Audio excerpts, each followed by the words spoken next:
You have the power to affect families' lives.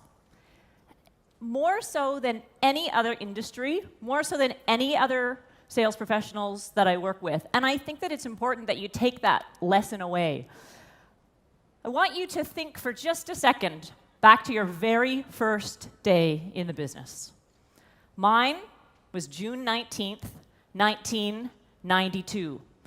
I had spent 6 weeks at our corporate headquarters. I was a tied agent at the time, learning everything that there was about the financial services product that we had. And I sat at my brand new desk. I had my rate cards to the left of me. I had my contacts all to the right in front of the phone. And I spent my days making calls. My goal was 3 meetings a day. And I would talk to whoever would listen. I called my family. I called my friends. I kept a stash of forms, contracts in my bag. I had a really fancy gold pen because I was taught you put the pen on the form and you slide it across the table. And you wait for that customer to pick up the pen and to take action. And 6 months, so December 31st, 1992, I had exactly 0 to show for it. You know, I was 22 years old and I was laughing back there because I said to myself, my God, I was the anti-Sanjay. At 23, he's at the top of the table, and at 22, I was $12,000 in debt. Because I was paid $2,000 commission, a draw against commission, whether I sold anything or not. And I had sold exactly 2 policies. One to myself, and one to my dad.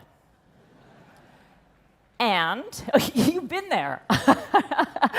You know, I was barely making enough money to pay for the $50 a month premium on my 20-pay life. And of course, I got hauled into my manager's office, and I got put on a performance improvement plan. Now, I was lucky enough that Greg, my manager at the time, saw something in me that I didn't see because my confidence was shot. What I discovered, when you're $12,000 in debt and failing at your job, you become a miserable, bitter person. Of course, it wasn't my fault, right? I blamed my customers because they were too stupid to see the value that I had to offer. I blamed my city for having citizens that were too idiotic to buy our products. I blamed my company for having terrible products that no one wanted to buy. And I blamed my family, including my ex-husband, because they didn't see that I could do this business. So Greg looked at me and he said, you know, Colleen, we have to teach you how to sell. Now, you guys have all been 21 before, and you know that it takes a massive amount of self-restraint to withhold what you really want to say. And I mustered up every ounce of self-restraint that I had not to look at him and say, well, duh. Like, look at where it got you the first time. And he grabbed me by the hand and he took me down the hall and he introduced me to Fred. So Fred was the agent in our office that people didn't know much about, except that he was the most successful rep in the office. That $12,000 debt that I had amassed in 6 months, Fred was earning in a week. And he was doing it over 30 hours. He was only working 30 hours a week because Fred was actually a cattle rancher in Edmonton, Alberta, where I worked, and he was spending the rest of his time in the field with his cows. So while I wasn't having success in the business, I was smart enough to look at Fred and say, okay, if you can do it, I can do it. And I went out and made sales calls with Fred. And you know, after about 3 or 4 calls, I noticed something very interesting that I had to ask him about. I said, Fred, we're in all these meetings with prospects, and you're not trying to sell anything. You don't have any contracts in your bag. You're not carrying your rate card with you. You don't have any promotional material. What's going on? And Fred taught me the first of a very powerful series of lessons. And that is, the relationship is more profitable than the sale. So Fred got me out of a jam. We paid back that $12,000 in debts because I made some sales. I won some sales awards. And while he didn't inspire me to stay in the business long enough to be an MDRT member, he did teach me one other powerful business lesson that has stayed with me throughout my career. And that is this: the power of a mentor is the fastest way for you to guarantee success, but it's also the only way that you can ensure that success is lasting. So whether you choose a reverse mentor, as Jack had suggested, or a mentor who's been in the business for a long time, make sure you find somebody whose business you admire, whose life you admire, and learn from them in order to be a success. So let's fast forward. It's 2014. And I think we can admit that a whole heck of a lot has changed since I started in the business in 1992. I would argue that the sales process is upside down. And I think what we need to recognize is that the top performers in any business worldwide are using this change for massive success in their own business. What do I mean by upside down? Well, right up until about 2007, when I was researching my first book, Honesty Sells, the sales process was controlled by us as sellers. We started with prospecting and research. We asked for referrals, we networked, we picked up the phone, we made calls, we went through the yellow pages, we went through the white pages, and the whole point of that prospecting was to secure a meeting. When we got to that meeting, our job was to qualify, and we controlled the qualification. We decided what questions to ask, and our job was to make sure that this prospect sitting in front of us was qualified to do business with us. Were they worthy of our time and attention? And if we deemed that to be true, then we created a proposal, we presented it to them, we fought off objections, and we closed the business. And it worked about 30% of the time. Maybe the top performers I worked with back then were about 35, 40%. And it was predictable. In 2008, there was a temporary glitch in the market that caused a permanent change to the sales process. And in fact, I think you need to start thinking about it not as a sales process anymore. Because a sales process is incredibly one-sided. It's something we do to the buyer. In today's economy, the massive change that's taking place is that we are now partners with the buyer in a buying process. You need to think about yourselves as facilitating a buying process. So let's talk about how this works. First of all, we still have prospecting and research, except at this point, it's dominated by the prospect. The prospect is asking around. The prospect is seeking out referrals. The prospect is doing the networking, and the prospect is asking their friends and their family who they should be doing business with. In fact, the change is so radical that the studies that we're seeing now show that only 3% of all sales are transacted as a result of a cold call. Only 3%. 70% of all sales are transacted by somebody with an existing vendor, so someone I have a relationship with, or with someone that I know who has a relationship, so through a referral, 70%. So that prospecting is being controlled by the prospect. Why? Well, in 2008, a very interesting thing happened in the marketplace. The number of buyers decreased. And the number of sellers either stayed the same or went up. But regardless of whether they stayed the same or went up, the smartest companies and the best companies massively increased the amount of sales and marketing activities they were doing in the field. So what we had is this huge disparity. Fewer buyers, lots of activity, crashing down all these poor buyers, and they freaked out. They said, my goodness, I need a way to protect myself. I need to have a way to filter through all this information. And so they developed tactics to avoid sellers.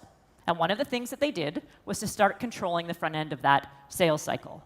So now we get into qualification. What's interesting to me about the qualification is that buyers participate in the qualification. Now they ask as many questions of us as we do of them. If you think about it like a scale, we want to know, is the buyer have money, authority, and desire? They want to know, are they trustworthy, and are they worthy of my time? And only when those two pieces of qualification are balanced do we have the opportunity to make the sale. What's really interesting to me is that in the past, the buyer didn't know who we were until we made a call. Now, we don't know who the buyer is until they're ready to buy.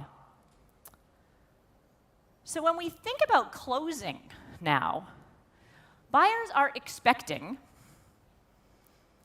Actually, let me rephrase that. Buyers are demanding to participate in the closing process. In fact, what we're finding is that buyers are demanding to participate in the proposal or the plan development process. Closing is no longer something you do to a prospect. It's no longer an event at the end of the sales process. It's a teamwork-based process that happens while we're facilitating this joint buying process. So here's how we can take advantage of this. The best sellers that I work with make sure that the first proposal or the first plan that a prospect sees is not the final plan. They propose to their prospect that they implement a draft plan first. And they use that word very deliberately. Some of them even stamp draft right across the top to make sure that people don't get confused that this is a final or a draft plan. And they use language like this. They say, Janet, I want to make sure that we put the right plan in place for you and your business or your family. And here's what I propose. I'm going to go back to my office, put together a couple of ideas for you, and we can meet again next week to run through these ideas and carve out the best ideas for you. In the 5 or 6 years that our clients have been using this technique, I can tell you honestly, 95% of customers all agree to this plan. And here's the beauty. If they don't, then you know you've got work to do in the qualification system because your trial close has just not worked. But when they do, over 80% of these prospects buy. Why? Because when they have a hand in viewing the options and tailor-making their plan to their needs, they don't say no to the final. People don't throw out the plans, the proposals, the programs that they help co-create. But here's the other beauty. When you go back to your office and you decide to put together 2 or 3 options for the customer, and you present 2 or 3 options to the customer as opposed to one option, there is a fundamental change that happens in the buyer's head. When you present one option, take it or leave it, to your prospect, the buyer asks themselves this question: should I do business with Colleen? It's a yes or no question, right?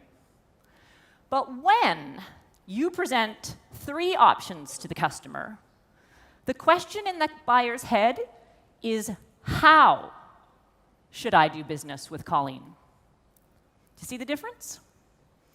So here's my challenge.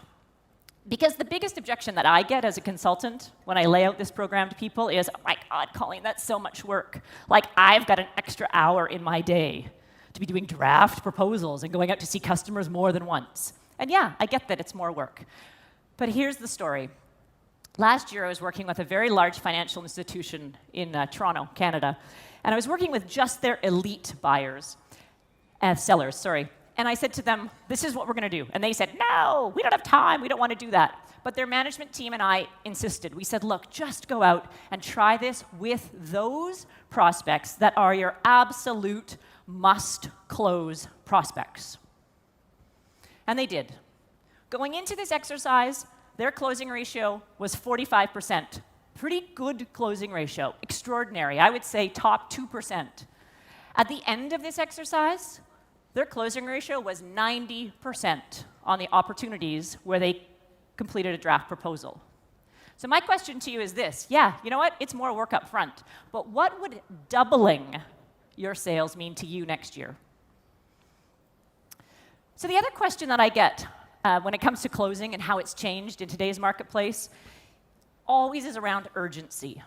And you know, it used to be, let's just say pre-2007, it used to be that sellers would always come to me and say, how do we create urgency?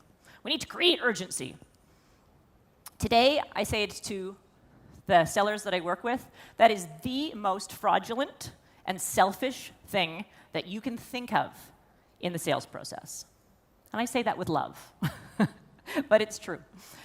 You cannot create urgency or manufacture urgency where urgency doesn't exist. Think back to the front end of this sales cycle that we were talking about earlier.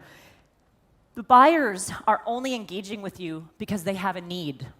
If they have a need, they have urgency It's latent. It might not be discovered yet, but it's your job to work with the prospect to find out what that urgency is. And here's how you do it. My guess is that every single one of you right now are asking a question during your discovery or during your qualification process. And that question is, when are you going to make a decision? It's a pretty common sales question. We want to know, when are they going to be ready to sign or hand over a check or turn their money over to us? That question needs to change. Don't ask that question anymore. Instead, ask the following. When is the latest that you need to have this plan in place? Or when is the latest you need to have this financial plan in place, or whatever it is that you want to call it? The reason is the answer to the next question is the urgency. You're working with corporate partners. They're putting a partnership protection plan in place. You say to them, when's the latest you need to have this plan in place? They say, December 31st. You say, why? They say, because we want to take advantage of tax savings in this fiscal year. Now we have urgency. We know the date that things need to be finalized. The mistake that we make is we assume that most prospects know what they need to do between now and December 31st to actually ensure that this plan is in place, and they don't. It's our job to teach them how to buy. In this new economy, do not assume your customers know how to buy. So your next step is to simply say, it's going to take us 6 weeks from the date that we sign to get the program into place. We have to get the tests and the meetings and the paperwork. So that means that we need to have everything ready to go by November 1st, just to give us a couple weeks grace. In order to make that happen, I need to have a go, no-go decision from you by October 15th so that I can coordinate all of the activities. Is it possible for you to make a decision on this by October 15th? If they say yes, now we have a project plan in place for closing. If they say no, we can go back and re-explore the urgency and whether it's truly viable.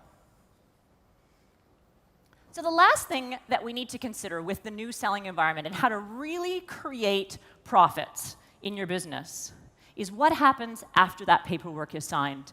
You know, I was working with a company out west in the United States, an insurance company, and they were appalled, shocked, scared out of their minds because they were losing business to the competitor mid-year, mid-policy year, every year faster than the average industry churn rate. And they couldn't figure out why until we discovered that their common account management practice was simply to reach out to their customers once a year and do an annual portfolio review. Their competitor was jumping in the middle of the year and finding ways to save those companies money or make them more money than it made sense to switch halfway through. And nobody likes those replacement forms coming across their desk. So what we did is we said, look, you've got to be in front of your customers more than once a year. And when we put an account management practice in place that only put them in front of their customers 4 times a year, their churn rate dropped to be lower than industry average, and their profit soared. Because you guys know that the profit that you earn from one customer isn't at its peak on the first transaction. It's the second, or the third, or the fourth, or the fifth sale that really drives the profit in your own personal business. So what you need to do is think about this. I call it a vortex. What is a vortex? Okay, a vortex is just a big, swirling, massive energy that sucks everything to its core and keeps it there. So you are that vortex, okay? And the plan works like this. It's critical that you're in front of your customers on a regular basis. I want you to stop thinking about the close as the end of a buying process. I want you to think now about the close being the start of the next opportunity. So the Vortex program works like this. Let's look at the V and the O. Variety and occurrence. And you know, I forgot to mention, so I'll mention it right now. We set up a special website for you that has scripts, Vortex plans, and everything that you can download for free after this presentation. And the website is simple, 4, the number 4, mdrt.com. So you can go there. If you've missed anything, couldn't write fast enough. I see lots of writing going on. You can go to 4MDRT and download all of this after the program. So, VO, variety and occurrence. So we know that 70% of buyers say that frequency of contact is the most important thing that they use from their sellers in order to make another buying decision. So for secondary sales or tertiary sales.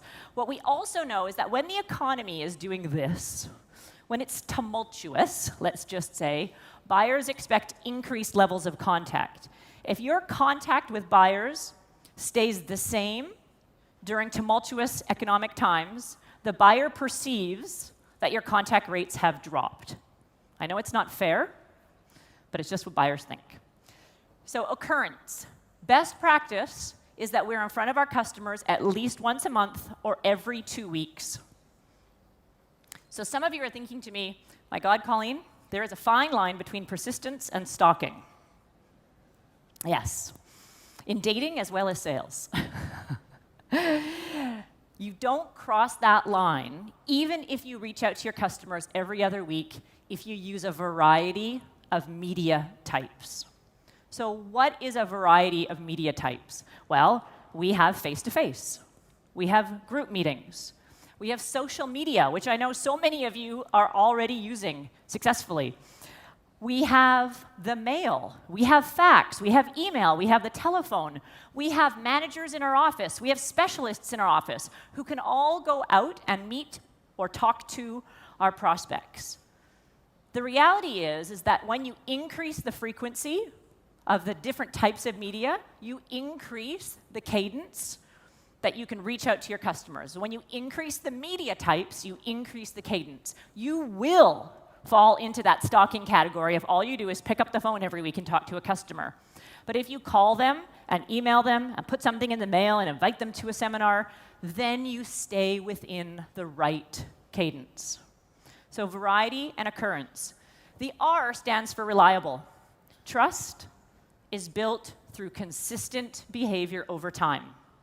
Sure, your clients have to trust you on the outset in order for them to buy from you. But have you ever noticed that it can take months to earn someone's trust and you can lose it in a single act?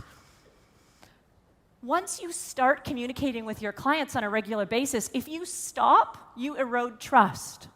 And what happens when you erode trust? You erode the relationship and you eventually lose the sale. Your clients don't actually say to themselves, oh, that Colleen, she used to be reliable and she's not. They just get this kind of feeling in their gut where they say, oh, I don't know, this doesn't feel so good anymore. And you create an opening for the competitors to step in. So reliability is key. T. I can't spell all of a sudden. T stands for truth. Humans buy from humans. You guys know that more than anything else. Do not hide behind just the corporate brand. Be yourself. Reveal who you are to your customers because they want to know that you are just like them. Share your personal stories. The E stands for engaging. How can you get your customers to respond back to you? How can you get them to participate? The more they're talking to you, the less likely they're talking to your competitors. The more they're talking to you, the less they're talking to your competitors. Do not create a space for your competitors to step into. And so we see the most successful agents use a variety of media that helps to keep their customers engaged. They invite them to networking events. They ask them to speak on their behalf. They do polls. They do surveys. They do roundtables. They do panel discussions. And they keep them engaged. And the X, simple, stands for examples. Within the parameters of whatever regulatory environment you have in your country, you need to be using real-life examples. In every industry that I work in worldwide, there is one rule that remains the same. Buyers believe buyers first. Buyers believe buyers first. Then they believe you as the agent, and then they believe the company. Right? When whatever insurance company puts out a marketing piece about the products that they sell, they say good things about that product. And the buyer looks at it and says, well, of course, Manulife is saying that. Manulife built the product. It's not that they think Manulife or Sun Life or Great West Life or AIA is being dishonest, but they know that it's marketing. But when one of their friends says, Manulife is the best company, or Colleen is the best agent, your buyers believe that to be true. So always use examples, whether they are anonymous examples, whether you have clients who will advocate on your behalf, whether you can take their picture and have a wonderful little testimonial beside it in some marketing material. Whatever you can get away with, whatever is legal inside your own country is important for you to remember, because buyers believe buyers first. So we've covered a lot about the new buying cycle. And what I found is that the best sellers out there have learned how to leverage this. I know change is hard. Some of you guys have been in the business a long time, and you don't want to change. I understand that. Change is hard. But the best sellers are looking at this technology, they're looking at the buying cycle, and they're embracing it and saying, how do I meet the needs of today's buyers? Because it doesn't matter whether you like the changes or not. It only matters what your buyer wants to see throughout the process. We have to meet the buyers where they're at. So let's summarize. First of all, number one, the power of a mentor. Mentor will get you to success fastest, and it's the only way to ensure that success will last. Number two, it's no longer a sales process. It is now a buying process that you facilitate in partnership with the buyer. Number three, closing is no longer an event that happens at the end of the selling process. Closing is now a team sport. It's a process in and of itself that the buyer demands to be a part of. And when you provide them those options, the conversation changes in their mind from, should I do business with Colleen, to how should I do business with Colleen? Urgency can no longer be created. Urgency must be discovered. It's there. Just find out what it is from your buyer and discover it and use it to both your and their advantage. And lastly, the close is only the start of the ongoing opportunity. Use the steps in a Vortex as an account management strategy to help you grow your profits. We know that a second sale is 12 times more profitable than a first sale. 12 times more profitable. For those of you who aren't implementing an account management program, I have this to say to you. You don't need to create a Vortex or an account management plan for every single customer. You just have to do it for the ones that you want to keep. So, I know that nothing we've talked about today is rocket science, right? And I have worked with thousands of sales professionals over the 14 years that I've been consulting. And I look around this room and I think to myself, you guys are the top of the table, right? You either are here because you are qualified members of MDRT and you've earned that right, or you're here because you chose to be here to associate with those people and learn from the best. And in my books, that sets you up for success. So I know that this isn't rocket science, and I know that there is nobody in this room who is incapable of implementing what we've talked about today. I also know, though, that there's probably some of you in this room who are unwilling to make the change. And I really think that that's a big shame, because I know that you all can.